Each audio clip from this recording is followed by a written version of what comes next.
మిత్రులందరికీ నమస్కారం. ముఖ్యంగా తమ్ముడు మోతీలాల్ నాయక్ 7 రోజుల నుంచి ఆమరణ నిరాహార దీక్ష చేస్తూ ఉంటే ఈ రాష్ట్ర ప్రభుత్వానికి కనీసం చీమగుట్టినట్టు కూడా లేకపోవడం చాలా దురదృష్టకరం. మోతీలాల్ నాయక్ను ఈరోజు దీక్ష విరమించాలని బీఆర్ఎస్ పార్టీ పక్షాన మేమందరం కూడా ఆయనను కోరే ప్రయత్నం చేశాం. కానీ మోతీలాల్ నాయక్ మాత్రం ఇది నా ఒక్కరి పోరాటం కాదు, తెలంగాణ రాష్ట్రంలో లక్షలాది మంది నిరుద్యోగుల పక్షాన నేను పోరాటం చేస్తూ ఉన్నాను, ఈ ప్రభుత్వం నిర్ణయం తీసుకునేదాకా కూడా దీక్ష విరమించను అని చెప్పి మోతీలాల్ నాయక్ గారు గట్టిగా చెప్పడం జరిగింది. కానీ మేము ఆయనను పదే పదే కన్విన్స్ చేసే ప్రయత్నం చేశాం. అందరం మీ వెంట ఉంటాం, కలిసి పోరాడదాం, ప్రాణం ముఖ్యం, తల్లిదండ్రులు నీకు లేరు, తండ్రి లేడు, తండ్రి లేని పిల్లడు, నీకు అనేక బాధ్యతలు ఉన్నాయి, దీక్ష విరమించాలని చెప్పి మేము చాలా రకాలుగా మోతీలాల్ నాయక్ను కన్విన్స్ చేసే ప్రయత్నం చేశాం. ఈరోజు ఈ ప్రభుత్వం ఎట్లా తయారైందంటే మొద్దు నిద్రపోతూ ఉంది. ఆ రోజేమో ఎన్నికల ముందు నిరుద్యోగుల మీద కపట ప్రేమ చూపించి నిరుద్యోగులను ఎన్నికల కోసం వాడుకొని ఎన్నికల ముందు హామీలు ఇచ్చి ఇప్పుడు ఎన్నికలై గద్దెనెక్కిన తర్వాత ఆ నిరుద్యోగుల గుండెల మీద తన్నుతా ఉంది రేవంత్ రెడ్డి ప్రభుత్వం. ఓడదాటేదాకా ఓడమల్లప్ప, ఓడదాటినాక బోడమల్లప్ప లెక్క నేటి కాంగ్రెస్ ప్రభుత్వం ఈ పార్టీ యొక్క పరిస్థితి తయారైంది.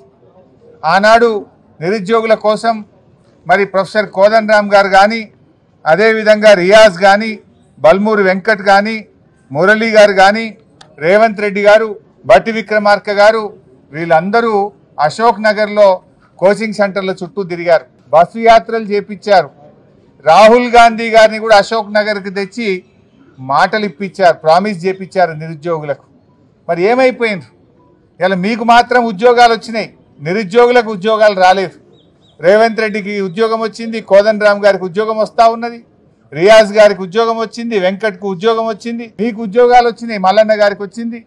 కానీ నిరుద్యోగ యువతకు మాత్రం ఉద్యోగాలు రాలేదు. ఎందుకు మీ గొంతులు మూగపోయినాయి అని నేను అడుగుతా ఉన్నా. మన రాహుల్ గాంధీ గారు ఆ రోజు మీరు అశోక్ నగర్కి వచ్చి నిరుద్యోగ యువతకు మాట ఇచ్చారు, మేము 2 లక్షల ఉద్యోగాలు ఏడాదిలోగా నియామకాల ప్రక్రియ పూర్తి చేస్తామన్నారు. 7 నెలలు అయింది, ఇప్పటి వరకు జాబ్ నోటిఫికేషన్ రాలేదు.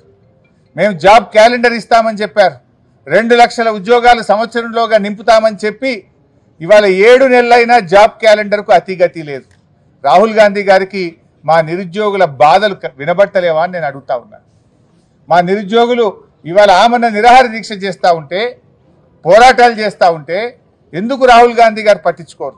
ఇవాళ ట్విట్టర్లో కూడా మా నిరుద్యోగులు రాహుల్ గాంధీకి ట్యాగ్ చేస్తూ మీ రేవంత్ రెడ్డికి చెప్పండి, ఆనాడు నువ్వు ఇచ్చిన మాట నిలబెట్టుకోండి అని చెప్పి రాహుల్ గాంధీకి ట్విట్టర్లో పోస్టులు చేస్తే కూడా మరి ఆయనకు చూడడం లేదా, కనబడడం లేదా, వినబడడం లేదా అని నేను అడుగుతా ఉన్నా. రాహుల్ గాంధీ గారు ఇప్పటికైనా చొరవ చూపి ఆనాడు అశోక్ నగర్లో నిరుద్యోగ యువతకు ఇచ్చిన మాట నిలబెట్టుకోవాలని రేవంత్ రెడ్డి ప్రభుత్వానికి డైరెక్షన్ ఇచ్చి ఇచ్చిన హామీలన్నీ నిలబెట్టుకోవాలని చెప్పి నేను రాహుల్ గాంధీ గారిని డిమాండ్ చేస్తూ ఉన్నా. రేవంత్ రెడ్డి గారు ఆ రోజు రెచ్చగొట్టే ఉపన్యాసాలు ఇచ్చావు, నువ్వు అశోక్ నగర్కి వచ్చి మాట్లాడినావు, పబ్లిక్ మీటింగుల్లో మాట్లాడినావు, నిరుద్యోగ యువతను గ్రామాల్లోకి వెళ్ళి మీరు మాకు ఓట్లు వేయించండి, మేము రాగానే చిటికెట్లో ఒక్క చిటికేసి మీ పని చేపిస్తాన్నావు, ఒక్క సంతకంతో మీ పని చేపిస్తాన్నావు. ఏమైంది నీ సంతకం? ఏమైంది నీ చిటిక? ఎందుకు నిరుద్యోగుల యొక్క సమస్యలు పరిష్కరించడం లేదు? వాళ్ళు ఏమడుగుతున్నారు? ఏమైనా గొంతెమ్మ కోరికలు అడుగుతున్నారా? ఆనాడు మీరు అశోక్ నగర్కి వచ్చి ఆనాడు ఎన్నికల ప్రచారంలో మీరు ఏ హామీలు ఇచ్చారో ఆ హామీలు అమలు చేయమని అడుగుతున్నారు తప్ప కొత్త కోరికలు కోరడం లేదు, గొంతెమ్మ కోరికలు అసలే కోరడం లేదు. ఆ రోజు మీరే చెప్పారు మీరు జాబ్ క్యాలెండర్ ఇస్తామని. ఒకవైపు రేవంత్ రెడ్డి గారు, ఇంకొక వైపు బట్టి విక్రమార్క సంతకాలు పెట్టి బాండ్ పేపర్ల మీద రాసిచ్చారు. మీరు ఏమైనాయి మీ సంతకాలు? ఏమైనాయి మీ బాండ్ పేపర్లు?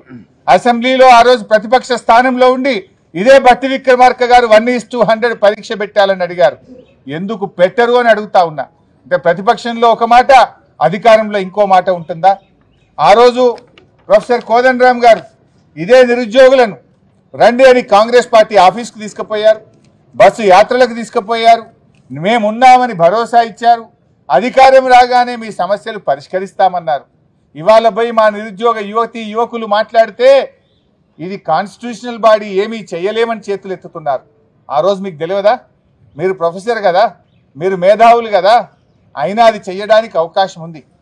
గతంలో ఉమ్మడి ఆంధ్రప్రదేశ్లో వైఎస్ రాజశేఖర రెడ్డి గారు ముఖ్యమంత్రిగా ఉన్నప్పుడు ఇదే విధంగా నిరుద్యోగ యువత నుంచి డిమాండ్ వస్తే ఆ రోజు 1:100కు అవకాశం కల్పించారు. విడిపోయిన ఆంధ్రప్రదేశ్ రాష్ట్రంలో మొన్నటిదాకా ఉన్న జగన్మోహన్ రెడ్డి గారి ప్రభుత్వం కూడా 1:100 అక్కడ నిరుద్యోగ యువత డిమాండ్ మేరకు మరి నోటిఫికేషన్ ఇచ్చిన తర్వాత కూడా వారు కూడా అక్కడ చేయడం జరిగింది. మరి ఉమ్మడి ఆంధ్రప్రదేశ్లో సాధ్యమైనప్పుడు, కొత్తగా ఏర్పడ్డ ఆంధ్రప్రదేశ్లో సాధ్యమైనప్పుడు మన రాష్ట్రంలో ఎందుకు సాధ్యం కాదో రేవంత్ రెడ్డి గారు సమాధానం చెప్పాలి, కోదండరామ్ రెడ్డి గారు సమాధానం చెప్పాలని చెప్పి నేను డిమాండ్ చేస్తాను. ఇలా ప్రజాపాలన అన్నారు మీరు. ప్రజాపాలన అంటే ఇదేనా?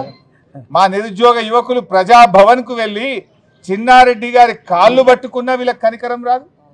చిన్నారెడ్డి గారు మరి మాట్లాడతా అని చెప్పిండు, ఏమైపోయింది? నీ ప్రజాపాలన, నీ ప్రజాభవన్ ఇదేనా అని నేను అడుగుతా ఉన్నా. ఇవాళ మా యువకులు ఎవరైనా ట్విట్టర్లో పోస్టులు చేస్తే, సోషల్ మీడియాలో పోస్ట్ చేస్తే భయభ్రాంతులకు గురి చేస్తున్నారు. నీ నంబర్ కౌంట్ అవుతున్నది, నువ్వు పోస్ట్ చేసినావు, నీ సంగతి చెప్తాం, నీ మీద కేసులు పెట్టమని ఇవాళ నిరుద్యోగ యువకులను భయభ్రాంతులకు గురి చేస్తున్నారు. అంటే పిల్లల్ని బెదిరించడం, పోస్టులు డిలీట్ చేయమనడం, ధర్నాలు చేస్తే, హక్కుల కోసం పోరాడితే, మీరిచ్చిన హామీల కోసం ప్రశ్నిస్తే ఆ పిల్లల్ని బెదిరించడమే ప్రజాపాలన అని నేను అడుగుతా ఉన్నా. ఇదేం పద్ధతి అని అడుగుతా ఉన్నాం.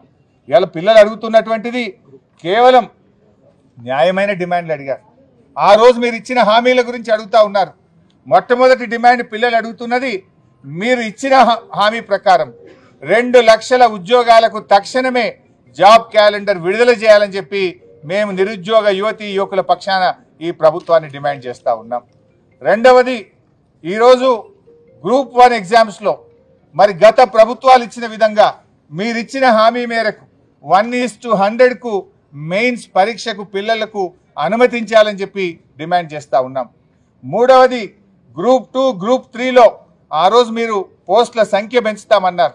గ్రూప్ 2లో 2000 పోస్టులు యాడ్ చేయాలని, గ్రూప్ 3లో 3000 పోస్టులు యాడ్ చేసి తక్షణమే గ్రూప్ 2, గ్రూప్ 3 ఉద్యోగాల సంఖ్యను పెంచి పరీక్షలు నిర్వహించాలని చెప్పి ప్రభుత్వాన్ని డిమాండ్ చేస్తూ ఉన్నాం. నాలుగో విషయం, ఆ రోజు జీవో 46 రద్దు చేసి తీర్తామని మీరు హామీ ఇచ్చారు పిల్లలకు. మరి ఇవాళ ఎందుకు చేస్తలేరు? మరి ఆనాడు మీరు ఎమ్మెల్యేలుగా ఉన్నారు, ప్రజాప్రతినిధులుగా ఉన్నారు. ఆ రోజు జీవో 46 రద్దు చేస్తాం మా ప్రభుత్వం రాగానే అన్నారు. ఇవాళ ఎందుకు చేయడం లేదు? 7 నెలలైనా జీవో 46 గురించి ఎందుకు నోరు మెదపడం లేదు? ఇచ్చిన హామీ నిలబెట్టుకోవాలని చెప్పి కాంగ్రెస్ ప్రభుత్వాన్ని నేను డిమాండ్ చేస్తూ ఉన్నా. అదేవిధంగా డిఎస్సి మీరు ఆ రోజు 25,000 ఉపాధ్యాయ ఉద్యోగాలు ఖాళీగా ఉన్నాయి. మేము రాగానే 25,000 ఉపాధ్యాయ ఉద్యోగాలతో మెగా డిఎస్సికి నోటిఫికేషన్ ఇస్తామన్నారు. ఎందుకు మరి 11,000 ఇచ్చారు? ఇచ్చిన మాట ప్రకారంగా మరో 14,000 ఉద్యోగాలు పెంచి ఆ 25,000 ఉద్యోగాలు ఉపాధ్యాయ ఉద్యోగాలను భర్తీ చేయాలని చెప్పి నేను ప్రభుత్వాన్ని డిమాండ్ చేస్తూ ఉన్నా. ఇవాళ వాస్తవానికి ప్రైమరీ స్కూళ్ళలో టీచర్లు లేరు. ఈ మధ్య స్కూల్ అసిస్టెంట్లుగా 9,000 మంది ఉపాధ్యాయులకు ప్రమోషన్లు ఇస్తే చాలా స్కూళ్ళల్లో టీచర్లు లేని పరిస్థితి ఉన్నది. ప్రైమరీ స్కూళ్ళల్లో అనేక చోట్ల టీచర్లు లేరు, ఖాళీలు ఉన్నాయి. తక్షణమే ఆ ఖాళీలను లెక్క చేసి ఈ ఉద్యోగాల సంఖ్యను 25,000కు పెంచి మెగా డిఎస్సి 25,000 ఉద్యోగాలతో నింపాలని చెప్పి ఆ డిఎస్సి పిల్లల పక్షాన మేము డిమాండ్ చేస్తూ ఉన్నాం. నిరుద్యోగ భృతి అన్నావు, రాగానే 4,000 రూపాయలు నిరుద్యోగ భృతి ఇస్తా అన్నావు. ఏమైంది నిరుద్యోగ భృతి? ఎందుకు మాట్లాడతలేవు? రాహుల్ గాంధీ గారు ఎందుకు నిరుద్యోగ భృతి ఇవ్వమని రేవంత్ రెడ్డి గారికి చెప్పడం లేదు అని నేను అడుగుతా ఉన్నా. మొన్న వచ్చి రాహుల్ గాంధీ గారు 6 గ్యారంటీల్లో 5 అమలైపోయినాయని ఎన్నికల్లో ప్రచారం చేశాడు. ఎక్కడైనా ఒకసారి రివ్యూ చేయండి. నిరుద్యోగ భృతి ఎక్కడొచ్చిందో చెప్పండి. తక్షణమే ఈ రాష్ట్రంలో ఉండే నిరుద్యోగ యువకులకు ఇచ్చిన హామీ ప్రకారంగా 4,000 నిరుద్యోగ భృతి ఇవ్వాలని మేము డిమాండ్ చేస్తూ ఉన్నాం. ఇలా తమ్ముడు మోతీలాల్ ఆరోగ్యం బాగా క్షీణిస్తూ ఉంది, కిడ్నీలో నొప్పి వస్తూ ఉంది అంటున్నారు, ఛాతీలో నొప్పి వస్తూ ఉందని తమ్ముడు చెప్తా ఉన్నాడు. ఒకవేళ మోతీలాల్ ఆరోగ్యానికి ఏదైనా జరిగితే ఈ ప్రభుత్వమే బాధ్యత వహించాలని చెప్పి కూడా నేను హెచ్చరిస్తా ఉన్నా. ఇన్ని రోజులైనా 7 రోజుల నుంచి నిరాహార దీక్ష చేస్తే ప్రభుత్వం నుంచి ఎందుకు మంత్రులు మాట్లాడారు? ఎందుకు ముఖ్యమంత్రి గారు స్పందించారు? ఏమైంది? ఆనాడు ఉద్యమాలని చెప్పి ఈ పిల్లల్ని ఎన్నికల్లో వాడుకున్నటువంటి మేధావులు నాయకులు ఇవాళ ఎక్కడ పోయిండ్రు అని నేను అడుగుతా ఉన్నా. మోతీలాల్ ఆరోగ్యం మీకు పట్టదా? మోతీలాల్కి ఏదైనా జరిగితే ఎవరు బాధ్యత వహించాలి? ఎందుకు మీరు ప్రభుత్వం తరఫున కనీసం వచ్చి ఈ యువతులతో చర్చలు జరిపి వాళ్ళ న్యాయమైన కోరికలను ఎందుకు పరిష్కరించరు అని నేను అడుగుతా ఉన్నా. ఇప్పటికైనా ముఖ్యమంత్రి గారు స్వయంగా వచ్చి మోతీలాల్ నాయక్తో మీరు మాట్లాడాలి, వాళ్ళ సమస్యలు పరిష్కరించండి. వాళ్ళు అడుగుతున్నాయి న్యాయబద్ధమైనటువంటివి. మీరు ఆనాడు హామీలు ఇచ్చినే. నేను అడుగుతాను, రాహుల్ గాంధీ గారు మీరే కదా ఆనాడు అశోక్ నగర్ లైబ్రరీకి వచ్చింది. అశోక్ నగర్ లైబ్రరీకి వచ్చి ఆ రోజు మీరు చాలా ప్రేమ ఒలకపోసినారు, నిరుద్యోగులకు ఎంతో మాట ఇచ్చారు, నమ్మబలికారు. మరి ఆనాడు అశోక్ నగర్ లైబ్రరీకి వచ్చి నిరుద్యోగుల ఓట్లు కావాలని నిరుద్యోగులను ఎన్నికల్లో వాడుకున్న రాహుల్ గాంధీ గారికి ఈరోజు కనీసం ఒక్క మాట రేవంత్ రెడ్డి గారికి చెప్పడానికి సమయం దొరకలేదా? ఈ నిరుద్యోగుల కష్టాలు మీకు వినబడతలేవా అని నేను అడుగుతా ఉన్నా. ఆనాడు మాత్రం మీరు తిరుగుతారు, అశోక్ నగర్ లైబ్రరీకి వస్తారు, ఛాయలు తాగుతారు, అశోక్ నగర్లో మన కోచింగ్ సెంటర్ల చుట్టూ తిరుగుతారు, జిల్లాలో లైబ్రరీల చుట్టూ తిరుగుతారు, బస్సులు ఇచ్చి బస్సు యాత్ర చేపించి ఓట్లు డబ్బలేయించుకుంటారు. ఇవాళ గద్దెనెక్కిన తర్వాత గుండెల మీద దంతరా? ఇదేనా మీ నీతి? ఇదేనా మీ ప్రభుత్వ పనితీరు? ప్రజాపాలన అంటే ఇదేనా? పిల్లల్ని బెదిరించడం, ఇచ్చిన హామీలు మర్చిపోవడం, ఎవరైనా ప్రశ్నిస్తే వాళ్ళ మీద అక్రమంగా కేసులు పెట్టడం. ఇవాళ దయచేసి ఇప్పటికైనా ఇవి మానుకోండి, ఇచ్చిన హామీలు నిలబెట్టుకోండి.